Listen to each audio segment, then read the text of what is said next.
Bali, direct pala tayo sa naging trouble nito mga lods para madaling maintindihan ng ating mga newbie, yung mga baguhan nating kapwa technician. So, ang naging problema nito, yung hold down.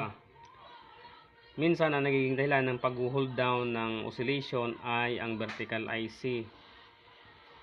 Kapag ito ay shortage, yan mag-hold down yung oscillation ng flyback. At minsan naman, dito sa part sa mga bias ng ABL.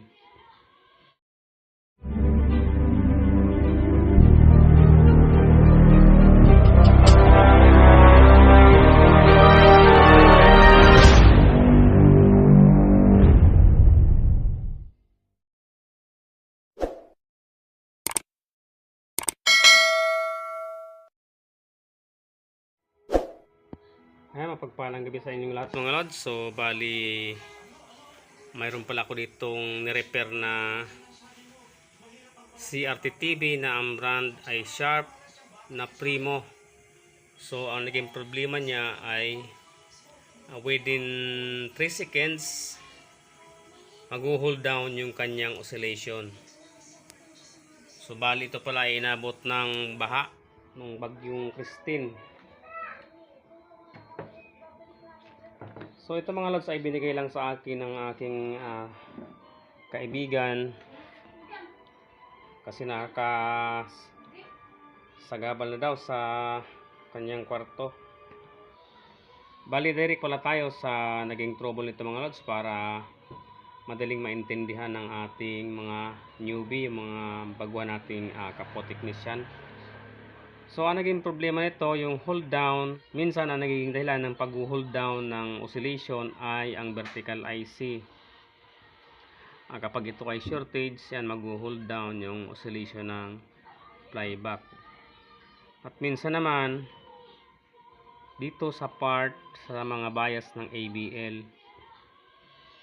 So, bali yung naging trouble nito, dito mismo sa kanyang ABL na mga bias, yung mga resistor. So yung kanyang vertical IC ay good naman. So tinest ko itong palitan dahil ang inakala ko ay nandito yung naging problema. So nung pinalitan ko tong vertical IC, so ganun pa rin yung nangyari, nag-hold down pa rin yung kanyang oscillation. So yan, inactual kong tanggal lahat ng mga tinest lahat ng mga resistor dito sa ABL, yung mga bias dito. So mayroon ako nakitang sira na tatlong pyesa, dalawang resistor na 1K, bali apat pala ito mga lods. Yung resistor na sira dito, tatlong resistor, isang zener diode. So ito yung zener diode, ayan, putol na resistor, kalawangin na, putol na din. Tapos itong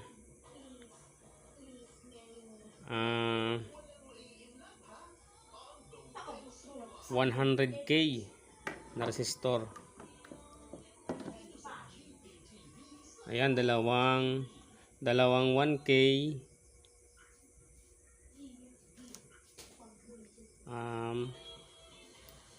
100K na resistor at itong zener diode. So nung pinalitan ko itong resistor tapos zener diode, automatic, ayan, nag-oscillate na siya mga lods.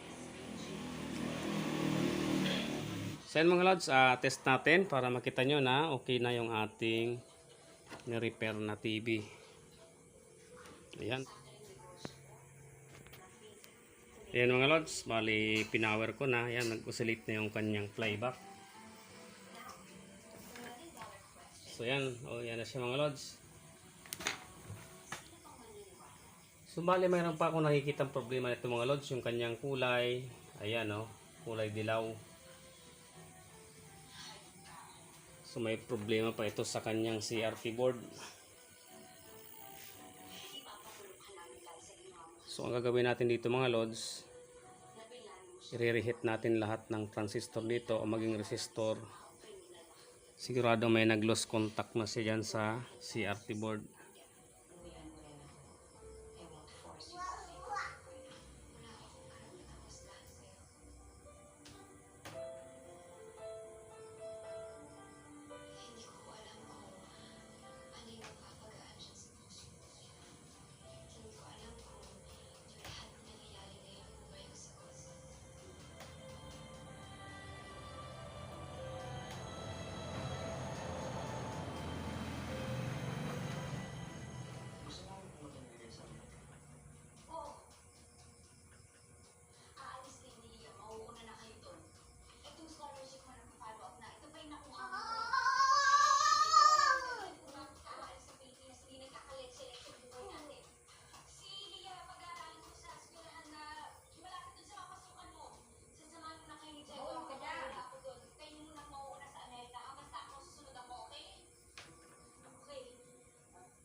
So ayan na mga lods, yung ating nire-repair na CRT TV na Sharp na Primo.